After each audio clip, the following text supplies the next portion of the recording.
Well, hello again. Welcome to the next installment of my guide to making Halo 3 Machinima.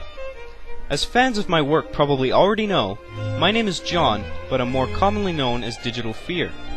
I'm a Machinima writer, producer, and director, and produce a number of series including Arby and the Chief and Deus Ex Machina. I know a lot of you aspiring directors have been awaiting this next installment, and I'm sure all of you are thrilled that it's finally here. Oh my god! Hello 911? Yeah, DigitalPh33r didn't produce Act 4 of Deus Ex Machina this week. Yes, I'm aware that... This is an emergency! Hello? Dear DigitalPh33r, you are a butthead. I hate you. What? No Act 4? No. No!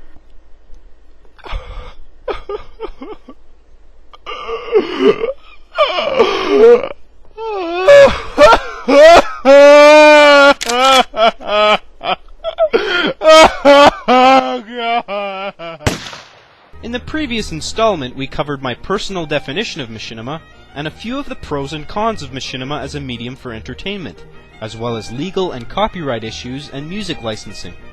This time we're going to talk about the tools that you need to create Machinima, what kind of hardware you need, what kind of software, and we're also going to talk a little bit about recording voices. First, we'll get into hardware and software.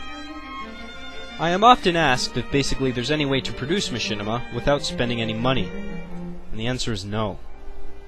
If you're serious about producing Machinima, stop trying to think of ways to get around not spending any money and just go out and fucking do it. I'm often also asked if you can transfer saved Halo 3 films from your Xbox directly to your PC so they can be edited, and the answer is also no. Halo 3 saved films on your Xbox hard drive are not video files. They're simply compilations of game data that can be played back to you in theater mode through the game's engine. The only way to get saved films from your Xbox to your PC is through some sort of capture or recording device.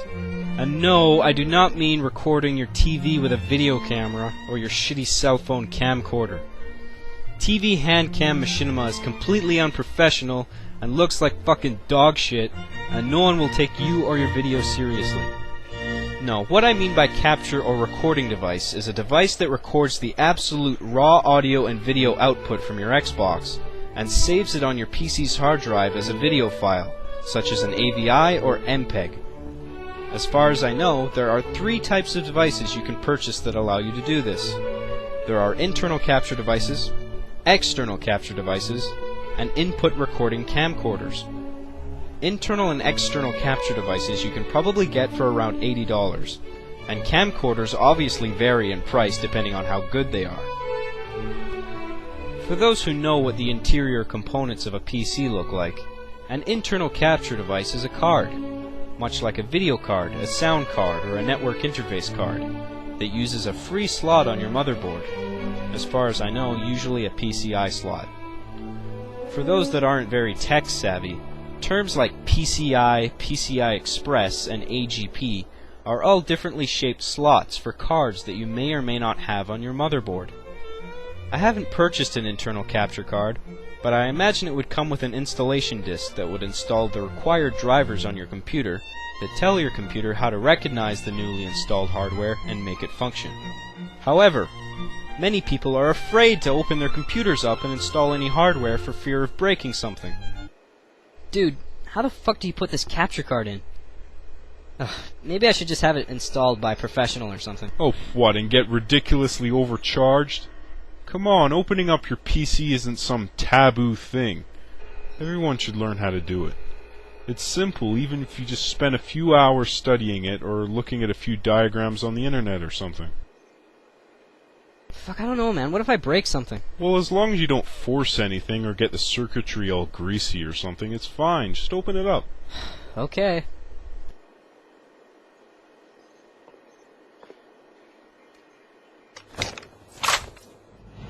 Christ! Oh shit! Oh shit! Should I call an ambulance? Therefore, purchasing an external capture device is typically the preferred option. These devices are boxes of different shapes and sizes, each consisting of the standard yellow, white, and red video and audio RCA input jacks, and usually a single super video jack as well, which connect to one of the USB ports on your PC, providing your PC isn't infinity years old and has USB ports. The third option, an input recording camcorder, is a video camera that has the ability to record direct input from a television or Xbox through a standard RCA cable or some sort of special media cable that should come bundled with the camcorder, usually a cable with the yellow, white, and red RCA prongs on one end and one special prong on the other end that fits into a uniquely shaped jack on the camera itself. Using my amazing skills with Microsoft Paint, I'll show you diagrams of ideal setups I have drawn for each of the three hardware choices. Here are two capture setups using an internal PC capture card. One setup involves connecting your Xbox 360's audio-video cable directly into the yellow, white, and red, or possibly just white, RCA jacks located on your internal capture card that you have installed in your PC's motherboard. However, sometimes a card may only have a video jack, in which case you would need an adapter that changes your computer's line-in jack to RCA audio jacks.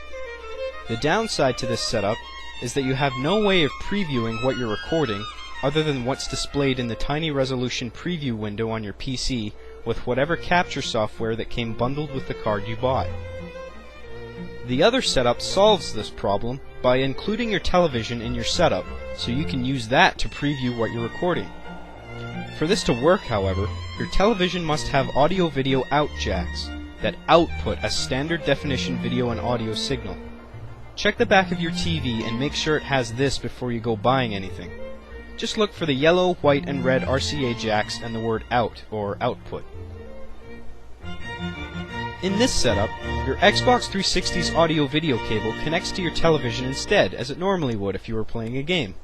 And then an RCA cable with yellow, white, and red audio-video prongs on both ends, most likely sold separately unless you happen to have one lying around, would connect the aforementioned audio-video out jacks on your television to the jacks on your internal capture card.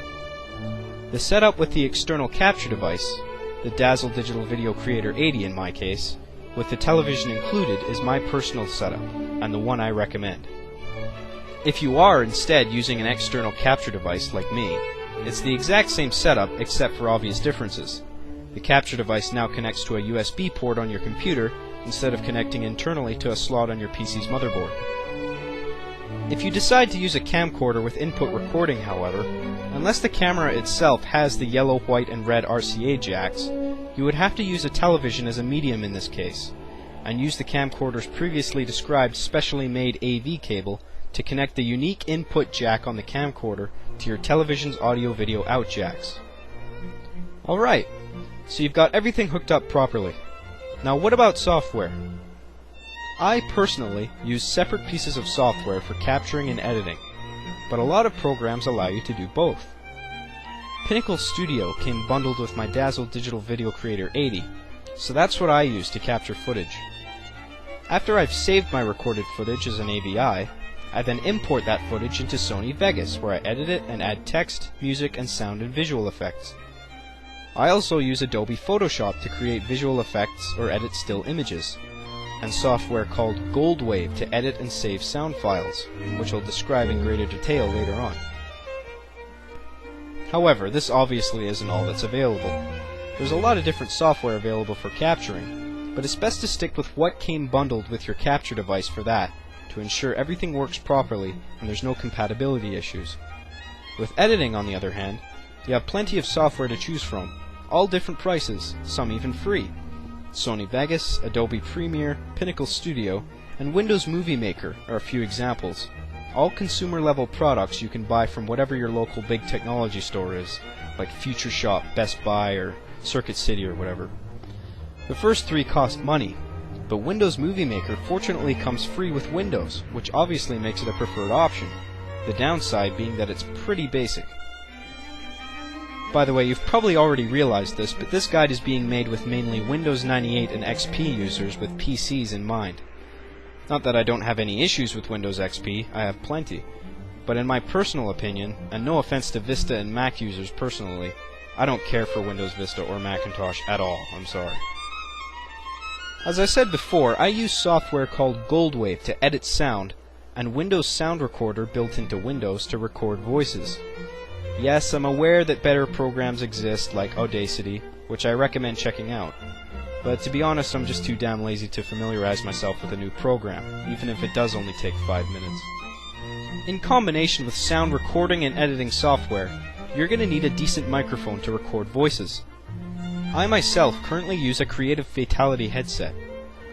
Look for one that eliminates background noise, and one where you can move the microphone piece away from your mouth enough that your voice is clear, but it doesn't pick up any hard P or S sounds. Damn it, we're under heavy fire! Where the hell is Johnson? I don't know, sir. Hey guys, I'm here. Sorry I'm late. Jesus Christ! Move the microphone away from your mouth. Yeah, really. What? What? Fuck, Hey, wanna hear a riddle? Loud. Don't Shut talk up. Peter close to Piper the picked a fucking peck of microphone. pickled peppers. How God, many pickled hurt my peppers did Peter fucking Piper ear. pick? Shut up. God damn it! Oh, also, when you're recording voices for your machinima, and one of your characters is shouting or yelling, don't be a pussy and try combining yelling with lowering your voice because you're too scared to make noise. Just, if you're gonna do it, fucking do it. Otherwise it sounds super gay. We gotta go fight the fucking Covenant and shit! Yeah. No! Shit! Look out! I got you! Man down! I'm hit. Man down! Why are you yelling? I don't know. This is so gay! Once again, that's all I have time for. In the following installments, I'll get into voice work in more detail, as well as writing scripts, building sets in Forge, acting out gameplay to be filmed in theater mode, camera tips and tricks while capturing from theater mode, and tips on editing. Stay tuned. So long.